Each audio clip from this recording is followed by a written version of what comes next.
Good evening, everybody. Let us start with the new session of the philosophy. We have started discussing the chapter number 7 from the JTK. And he has explained over there regarding the indisposition. And the concept, he has made it very clear that how this indisposition develops, how the exciting causes which are responsible to cause the indisposition. And he explains two varieties. The apparent cause, which used to produce an effect over there, used to cause only the changes. And when you remove that apparent cause, visible cause, then patient will be settled. But there are certain entities which affects the whole human being. It is the disease which develops at the center and expresses at the periphery, even though it might be acute, is the result of miasm in background.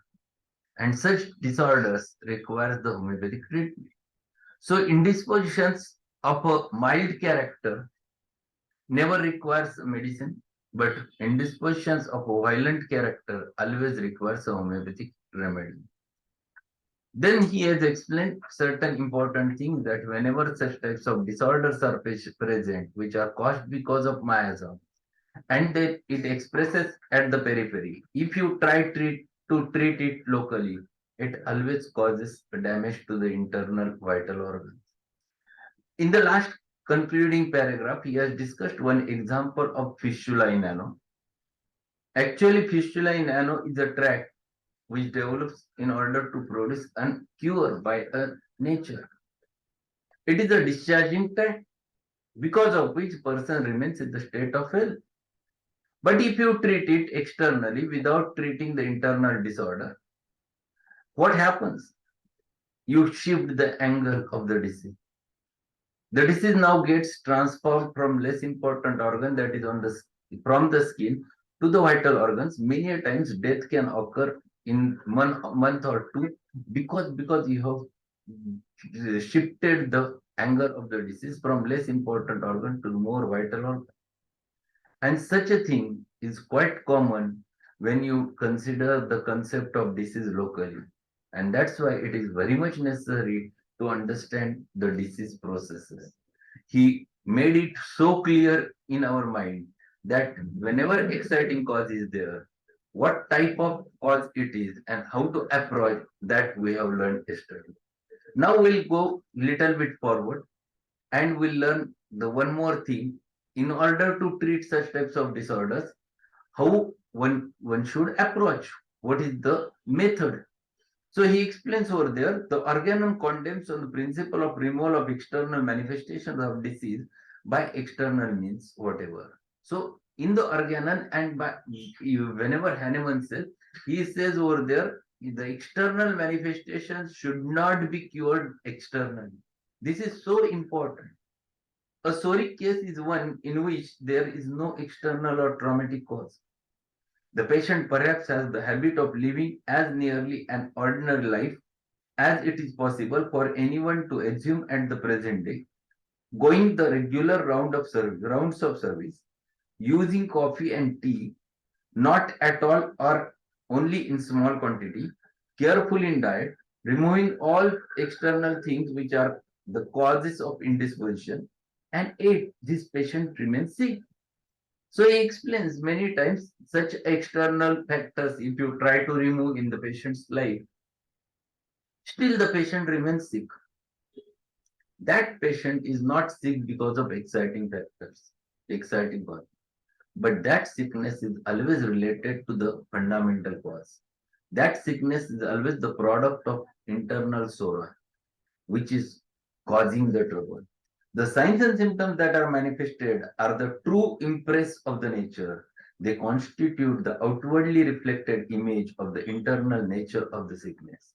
So, whatever the disease which is expressing in the signs and symptoms is the reflection of internal disorder of your vital principle, vital force, and reflected externally in the form of signs and symptoms. This totality is really a ideal dynamic disorder. And if such a disorder is there, it should be treated with the simillimum. So what he further says, now as a disease from which no manifest exciting or manifest cause or maintaining cause has to be removed, we can perceive nothing but the morbid symptoms. It must be symptoms alone by which disease demands and points to the remedy suited to relieve it. So this is the language of the disease. Whenever disease happens at the center, whenever the disease happens in the vital force, whenever the disease happens in the vital principle, it always reflects in the form of totality of the symptoms. They are external manifestations of the internal disease. And those are the only guide with which you can approach a right remedy. So this is the language.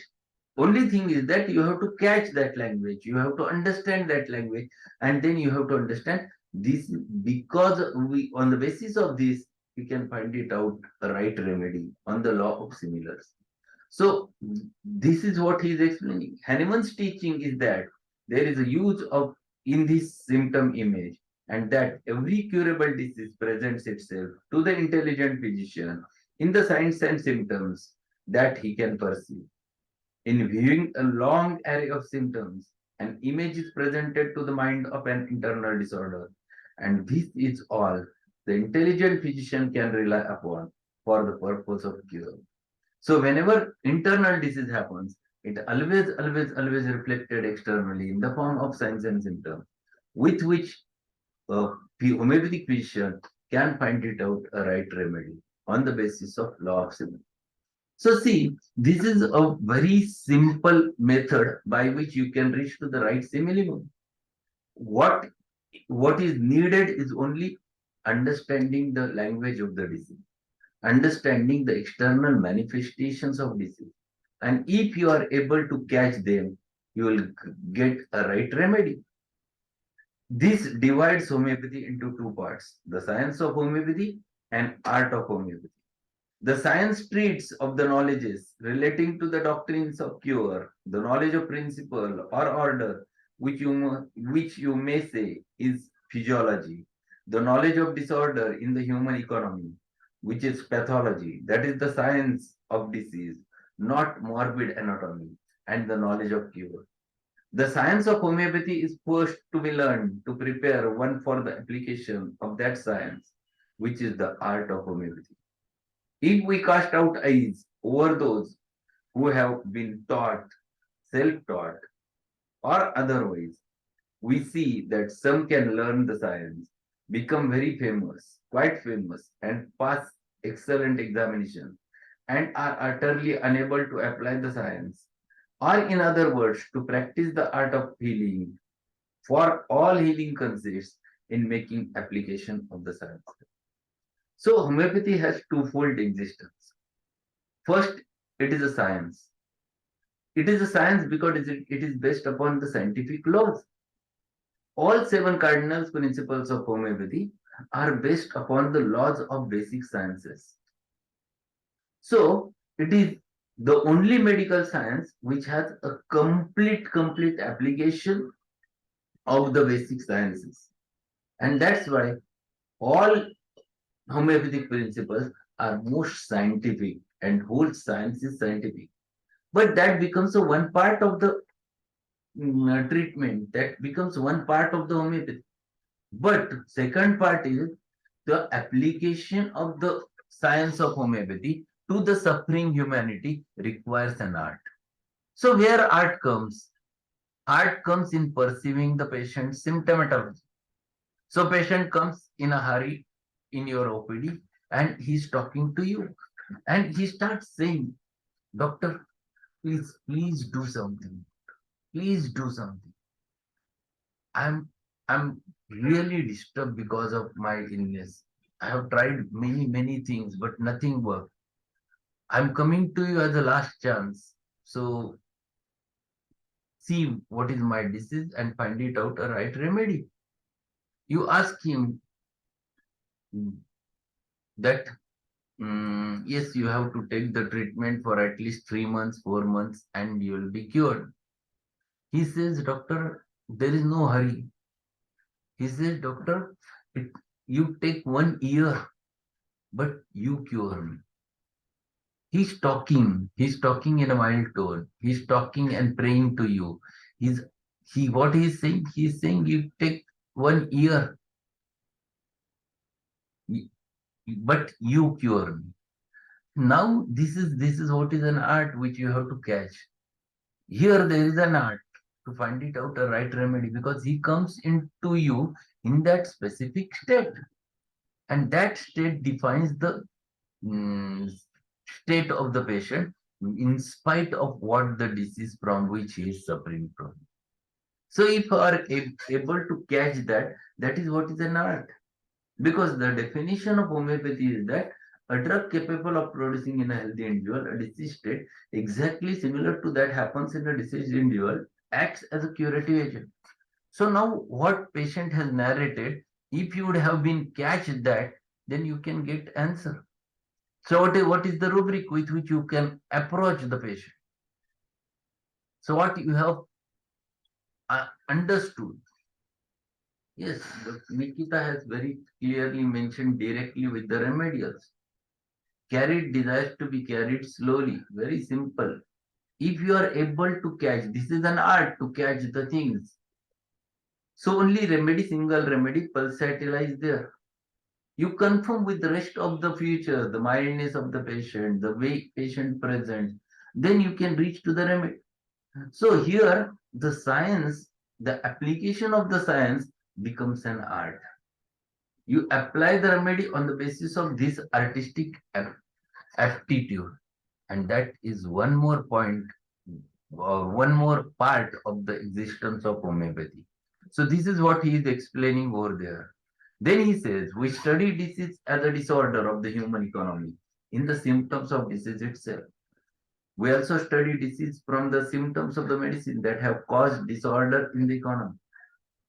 Indeed, we can study the nature and quality of disease as much by studying the materia medica as by studying symptoms of the disease. And when we cannot feel our time in studying symptoms from the sick folks, it is well to use the time in studying the symptomatology of the materia medica. So he is explaining the process, how to develop, how to learn, and how to go ahead. He explains that patient is the better source with which you can learn the materia medica because whatever the patient narrates, then you have to write it down, then you have to read, then you have to catch it from the materia medica and go on finding it out the similimum. So this exercise itself gives you idea about the learning process of the materia medica. And if you don't have a patient, if you have a spare time, he says that if you want to learn really the disorder, just go through the materia medica and you can learn many states. True knowledge consists in becoming acquainted with. Acquainted means to get attached closely, acquainted with and understanding the nature and quality of a remedy, its appearance, its image, and its relation to the man in his sickness. See, this is what very important part. How do you learn the remedy? You must learn remedy by becoming acquainted with and understanding the nature and quality of the remedy. What he says, nature and quality of remedy. What remedy you are learning, what quality is there, how it used to work, how its appearance is, its image is, its relation to the man in his sickness is. So if you get the feel of the remedy, then you apply that remedy in the patient. That feel is very important. Then by studying the nature of sickness in the human family to compare that sickness with the symptoms of the materia medica. And then you can give a very perfect remedy. By this means, we become acquainted with the law of cure and all that it leads to and formulate doctrines by which law may be applied and made use of by arranging the truth in the form of perceived by human mind. So this is the way with which you can go ahead and can develop your art. You learn first the science, you learn all the principles and doctrines, and then you start learning the materia medica or disease processes. Learn the disease, learn the disease from the patient, then learn it from the materia medica, And after learning the disease from learning the materia medica, just try to find it out a right remedy. If you have that feel of the remedy, then it is possible to apply that remedy. And to develop that feel, you must get acquainted with the remedy, with the nature of remedy, with the feel of the remedy. And then it becomes very easy to catch, yes, this is the patient, pulsatilla, natriureum, lycopodium, sulfur, calcarea, kalica. You can catch it very easily. And this is the way with which you can apply. And this is the art of homeopathy. This is but the science, and we may, notwithstanding, fail to heal the sick. We will observe some who know the science, go out and make improper application of the remedies, and seems to have no ability to pursue in a remedy that which is similar to a disease. I believe if they had a candid love for the work, they would overcome this, but they think more of their pocketbooks. The physician who is most successful is he who will first heal for the those for the love of healing, who will practice first for the purpose of verifying his knowledge and performing his use for the love of it. I have never known such a one to fail. This love stimulates him to proceed and not to be discouraged with his first failures and leads him to success in simple things first and then the greater things. If he did not have an unusual affection for it, he would not succeed in it. An artist once asked, an artist once was asked how it was that he mixed his paints so wonderfully. And he replied, with brains, sir. No one, so one may have all knowledge of homeopathy that it is possible for the human being to have, and yet be a failure in applying that art in its beauty and loveliness. If he have no affection for it, it will be seen to be a mere matter of memory and superficial intelligence. As he learns to love it and dwells upon it as a very life of him, then he understands it is an art and can apply it in the highest degree. See, very nicely he has elaborated how one must study and how one must learn homeopathy. He says over there, it is just not science that to recollect the things and apply it in a simple manner. If you love homeopathy and you have desire for homeopathy and you have desire to treat the suffering mankind with the homeopathy, then this intuition develops, then this art develops, then this application of the science develops, proper application or artistic application of the science develops in your mind. But there should be a love. Day and night your thoughts runs behind it, and then you acquire that artistic application with which you can produce so nice successes in your life, which you never thought of. This happens, and this whatever Kent has said is the reality. It is really a reality. I don't know how it is working, but I am treating off and on cancer, and I'm not expecting that this much change will happen. But changes are happening. A miracle is happening. How I am able to catch it is only just because I am day and night thinking about the things since last 32 years. So this is how one develops that art. Then that art comes. And when art comes and joins with your science, then a success develops. The continuous application of it will lead any physician of ordinary intelligence so far into the perception of his work that he will be able to pursue by symptoms the whole state of the economy. And when reading provings to pursue the very nature of the sickness expressed in the proving. This degree of perception will enable him to see outwardly reflected image. So it depends upon many things. It depends upon your knowledge. It depends upon your knowledge of science. It depends upon your understanding about the homeopathy. It depends upon your love about the homeopathy. And then when you catch all those things, then you continuously try to apply that. Automatically you develop that art, and with which your success rate always goes up. You will not have to observe long and be among physicians long. before you will find that many of them have a most external memory of the materia medica, that they have no idea of nature of medicines they use, no perception of the quality or image of the remedy. And this is what is I am observing. Outwardly reflected image is the totality of the symptoms. Portrait means which contains each and everything inside it. Portrait is everything. It contains healthy as well as diseased state. Outwardly reflected picture of the internal essence of the disease is the totality of the symptom. What I am observing that there are many people who have not have the feel of the remedy. They have not understood the depth of the remedy, and they are claiming that I have cured the cancer with the belladonna. How can it be? Belladonna is the remedy which don't have that depth. Ignatia is not the remedy which has that depth. Naxamica is not the remedy which has that depth to cure the cancer. How can it be? It means they have not understood either a cancer, or they have not understood either a remedy, its feel, its depth, its nature. And this is true. Many people claim such a thing, and this is wrong. Why it was needed for Hahnemann to reach to the miasms? It was needed because he was not getting results with these remedies, because he understood that depth of these remedies are very superficial.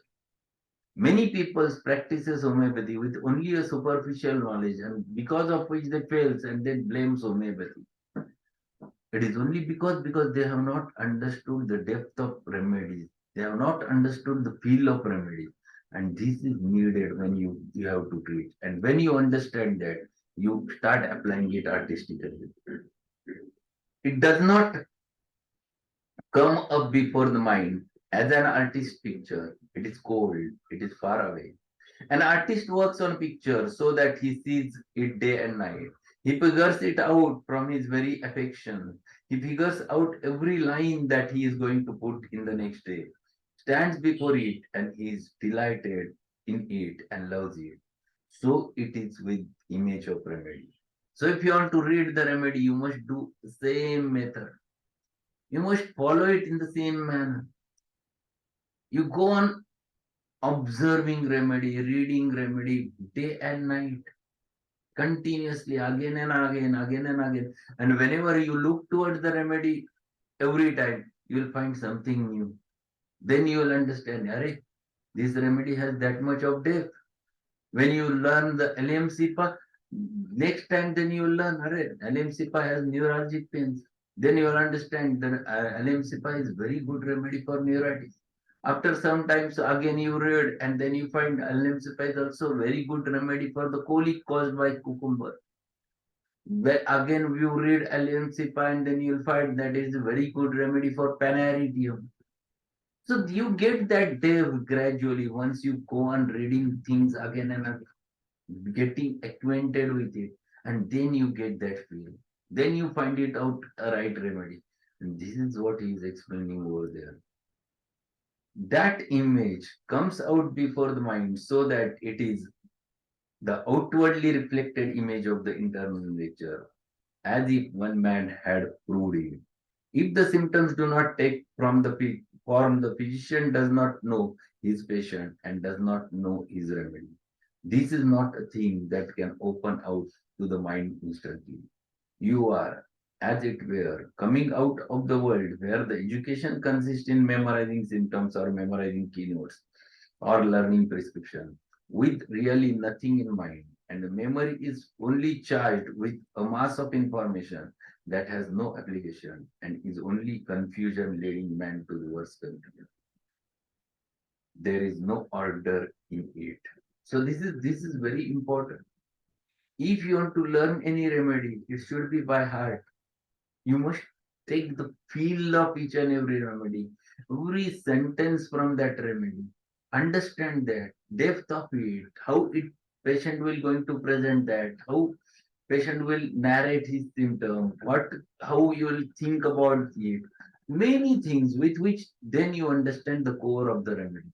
Just mugging up the symptoms of the remedy, it will not come in front of your mind when you see the patient.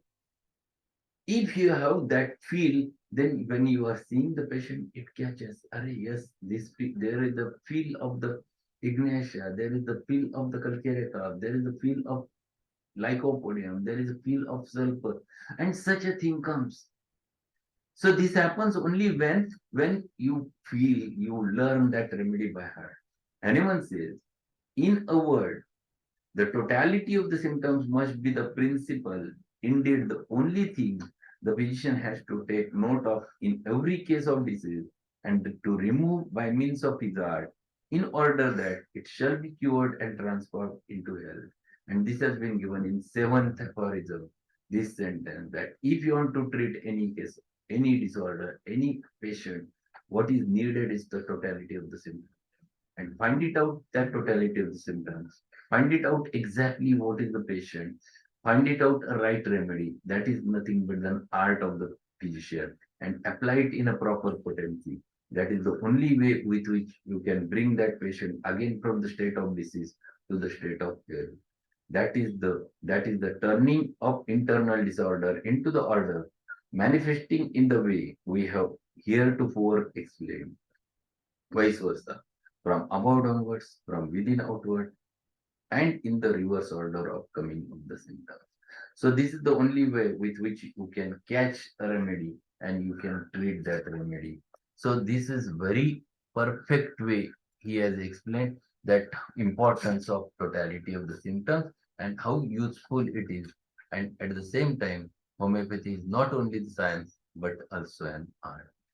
So here completes the chapter number 7 from the JTK, where he has mentioned two important things. He has mentioned the footnote to that paragraph and explaining the indisposition also. At the same time, the concept of totality of the symptoms, the concept of science as well as an art in the homeopathy. All those things he has tried to explain in this specific chapter.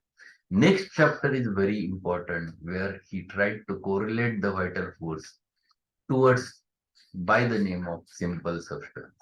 So we have to learn that eighth chapter on Monday. Tomorrow there will be holiday. Sunday is already holiday. We'll have directly a session on Monday, and we'll start with the next chapter of Kant's philosophy on Monday. So that's all for today. And today evening we have a new remedy, the calcareous carb, very close remedy to the silica. So we'll learn that remedy in tomorrow's evening session. So that's all for today. Be there in the at 8:30 so that we can learn a lot of things. Thank you very much. Thanks a lot. Hello. Yes, Prasad. Hello. Sir, can I ask one question? Sir? Yeah. Please. Sir, so according to symptom similarity, we have given one medicine, sir. For example, bryonia. And later on, remaining symptoms, we have given its complementary Rustox, sir. Okay. Then next day, that patient was better and he was doing good. But the other day, if he develops some symptom, just like cough or something, the previous symptom, then how should we give that complementary medicine once again, or we have to take again the symptom similarity and give the medicine? Most important thing, whenever your bryonia has acted and produced its features over there, then second important thing always over there is to check, retake the case, find it out the totality, and after that, if it is really a complementary Rustox is coming, then give the Rustox. Just to complement without taking into consideration the case, if you use the Rustox, it might fail. So every time there is a need to take the totality and consider whether it matches the Rustox or not, whether it matches the alumina or not, because there are two complementaries to bryonia. But sometimes it might happen that then they are not the remedies which will come in the focus. Sometimes it might be something else. So basically, always make a habit to take new totality and then find it out a remedy. That will be a better aspect. Okay, sir, but the patient was better with Rustox, sir. After giving doctor, he was almost all symptoms subsided. He Then got well. if it is just a cough, wait for some time. There is no need. Wait Okay, for sir. some time. If it is not troubling the patient, just wait. It will disappear by its own. Okay. Okay. Then bio combination we will continue. That you can give. That acts at a Oh, different plane. You can give. No problem. okay, sir. Thank you. Okay. Thank So that's all for today. We'll meet at 8:30. Thank you.